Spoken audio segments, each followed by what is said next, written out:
Animé News.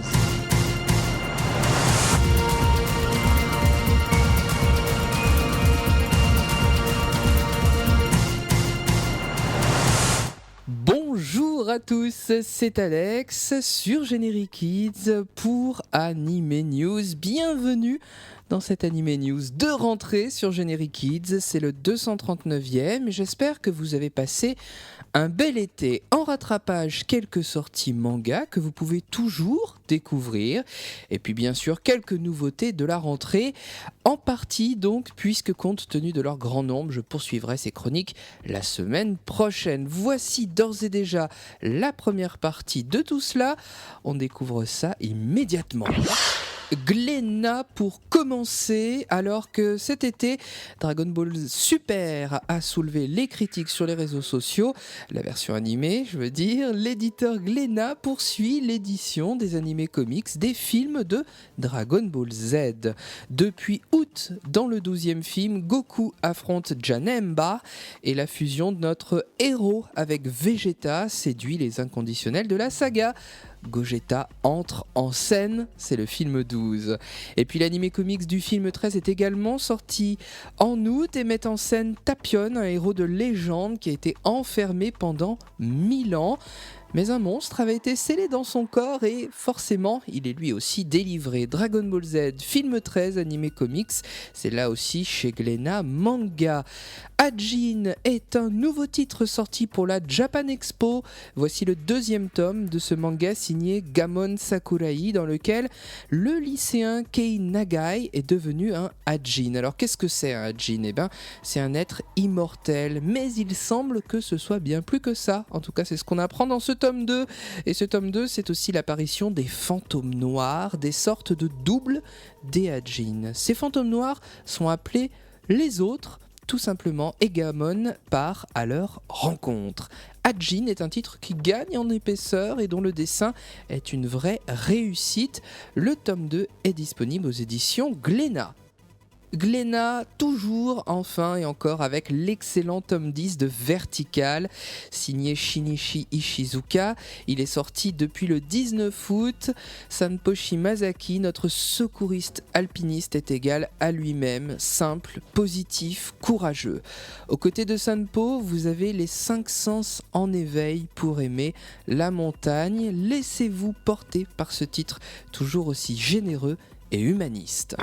Je me tourne vers Akata maintenant, de l'humour et un mal de ventre qui torture Isao, prisonnier dans le corps de la jolie Marie. Mais qu'est-ce que ça peut-il être ? Bon, je vous laisse imaginer. Dans l'intimité de Marie, c'est aussi découvrir les désagréments du corps féminin. Et oui, par ailleurs, la dernière soirée karaoké, vous savez, celle du tome précédent, elle va avoir des effets surprenants. Dans l'intimité de Marie, tome 3 de Oshimi Shuzo vous attend chez Akata depuis le 20 août, et c'est depuis cette date-là également qu'est disponible le 7e tome de Magical Girl of the End, l'excellent Magical Girl of the End. Il est toujours signé par Sato Kentaro et il vous entraîne dans des mondes parallèles. Et oui, puisque nos héros essayent de s'échapper, mais visiblement cela ne les sauve pas, ils sont toujours poursuivis par le Puppet Master. La poursuite continue donc dans ce tome 7. Et puis le doute et l'amitié, tous deux mis à l'épreuve dans le tome 11 de Prisonnier Riku de Seguchi Shinobu, toujours chez Akata, dispo depuis le 20 août. C'est Renova qui a des doutes sur Riku. Le jeune garçon torturé dans cette prison a peut-être fini par parler.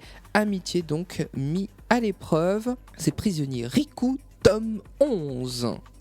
Et puis l'inédit de cet été chez Akata, c'est un shoujo que vous pouvez dévorer depuis le 27 août. Vous connaissez peut-être l'histoire, C'est qui mon voisin de classe ? C'est une histoire qui a été adaptée en animé et qui est actuellement diffusée sur la plateforme Crunchyroll. Le tome 1 de ce manga est donc disponible chez Akata. Ce manga a été imaginé, écrit, dessiné par Takuma Morishige. Seki est un voisin de classe classe encombrant parce qu'il distrait la pauvre Rumi. Facéties sont au programme, on s'ennuie vraiment pas une seule seconde dans ce titre que je vous conseille. Seki est un voisin, peut-être encombrant, mais surtout un pote assez fun. Seki est donc en manga chez Akata et en animé chez Crunchyroll.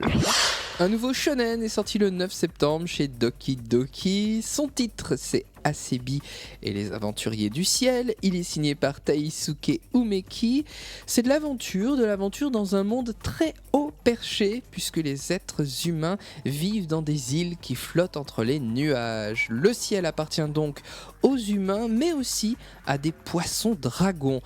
L'hostilité des deux peuples va nourrir le conflit et être le sel de cette aventure. Notez ce titre, Asebi, les aventuriers du ciel, disponible depuis le 9 septembre chez Doki Doki. Depuis le 19 août, Ai Yazawa, l'auteur de Nana, est de retour chez Delcourt avec le tome 3 de Marine Blue. Vous savez, Marine Blue, c'est un véritable méli-mélo amoureux.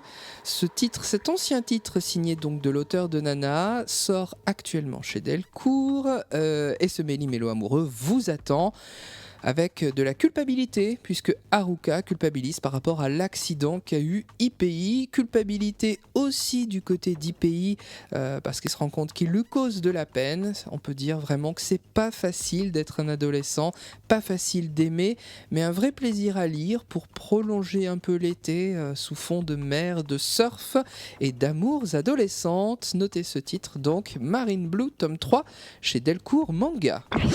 Une des sorties du moment, c'est chez Komiku qui vous entraîne au cœur de l'histoire, celle de la Renaissance italienne au début du XVIe siècle avec le premier tome de Arte, tout simplement, pas la chaîne de télé, Arte le manga, sorti le 27 août. Arte comme l'art, Arte comme le prénom de notre héroïne.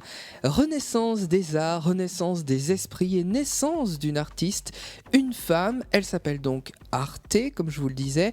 Vous êtes au début du XVIe siècle et la jeune fille a un destin tout tracé, se marier. Mais voilà, elle n'en veut pas, elle dessine, elle n'aime que ça et elle va réussir à se faire embaucher, elle, une femme, comme assistante d'un peintre. Arte, c'est le destin singulier et extraordinaire d'une jeune fille innocente et talentueuse, un brin espiègle et débordante de volonté.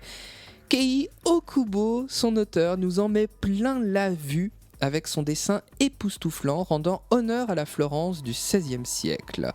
Renouveau artistique et culturel, féminisme et même place de l'église, voilà entre autres ce qui vous attend dans ce manga qui est un des titres incontournables de la rentrée et que je vous conseille bien évidemment. Arte tome 1, c'est chez Komiku.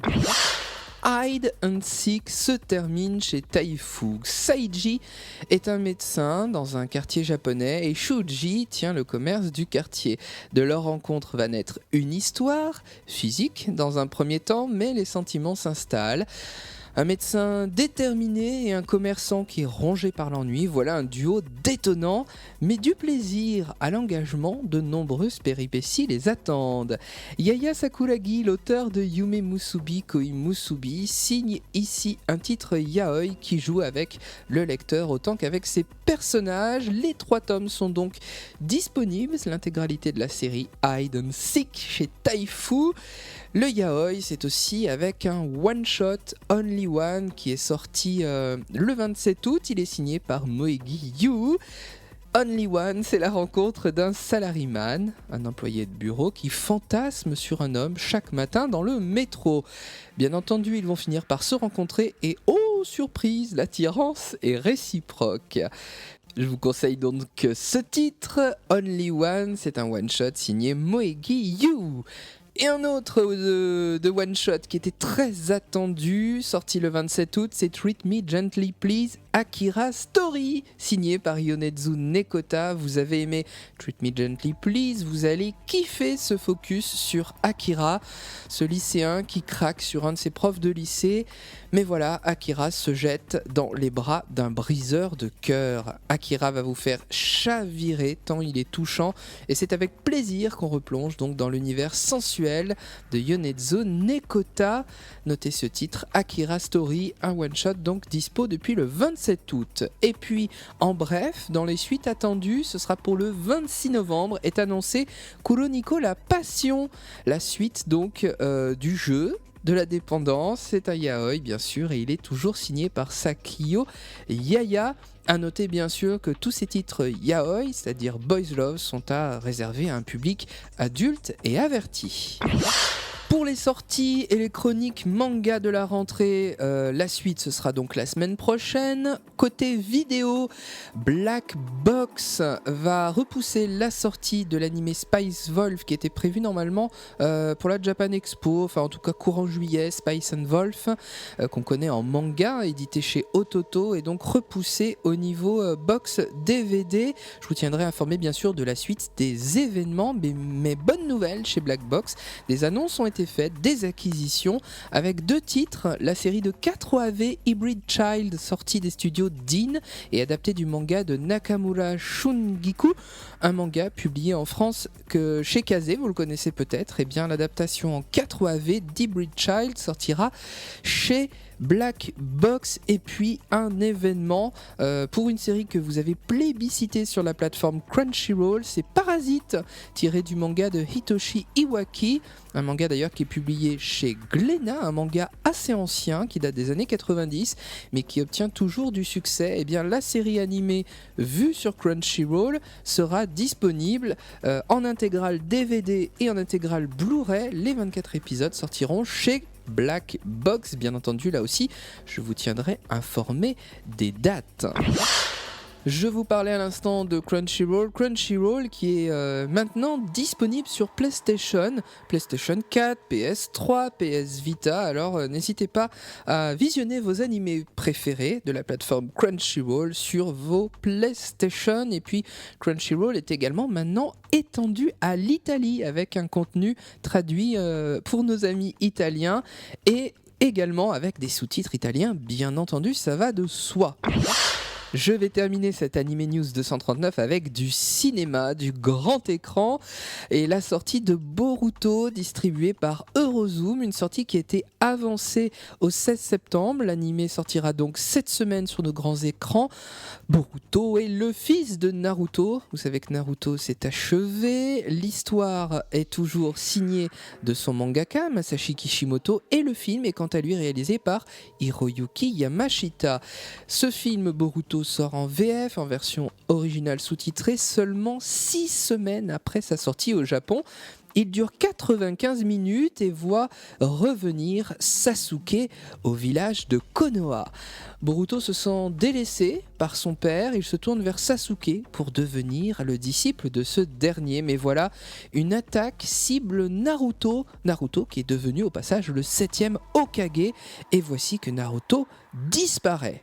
C'est toujours un grand plaisir de retrouver le village de Konoha qui embraye sur une nouvelle génération de ninjas et de nombreuses années de combat. Boruto distribué par Eurozoom, c'est donc le 16 septembre sur tous vos grands écrans. Et puis également distribué par Eurozoom, le chef-d'œuvre du moment, c'est bien entendu Miss Okusai de Keiichi Hara. Miss Okusai qui a remporté le prix du jury du dernier festival d'Annecy. Miss Okusai, c'est l'histoire de cette fille incroyable. Chez les Hokusai, derrière le père mondialement connu, il y a la fille et elle est douée du même talent. C'est vrai que le père a occulté le talent de la fille, historiquement parlant. Eh bien, on remet un petit peu les pendules à l'heure. Vous êtes au Japon, vous êtes au début du 19e siècle. Oei, fille du très célèbre Katsushika Okusai, va vous séduire par son caractère insoumis et libre. Elle est à 100 000 lieues de la femme japonaise telle qu'elle est représentée à cette époque. Elle est indépendante. C'est la première fois que Keiichi Hara collabore avec le studio Ige et le film, donc je vous l'ai dit, a été primé au festival d'Annecy. Un été avec Ko, Colorful et à présent Misokusai.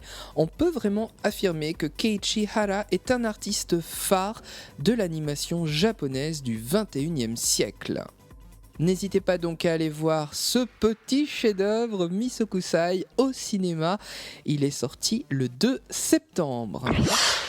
Ce 239e Anime News touche à sa fin. Je vous remercie de nous avoir suivis. Merci également pour vos commentaires, vos messages, vos likes de nos pages Facebook, la page d'Anime News, la page d'Anime Story. N'hésitez pas aussi à suivre mon compte Twitter, Alex_anime_gk, j'allais l'oublier, pour suivre l'actu au quotidien. Et puis le second rendez-vous, animation japonaise sur Generic Kids, c'est avec Anime Story. Chaque semaine, je vous parle d'une série que vous avez aimée. C'est tous les mercredis soirs à partir de 21h et c'est rediffusé jusqu'au dimanche à 17h. Il ne me reste plus qu'à vous souhaiter une agréable semaine à l'écoute de Generic Kids. Nos programmes continuent, vous êtes sur Generic Kids. Vous y êtes bien, c'est la rentrée alors passez-la avec nous.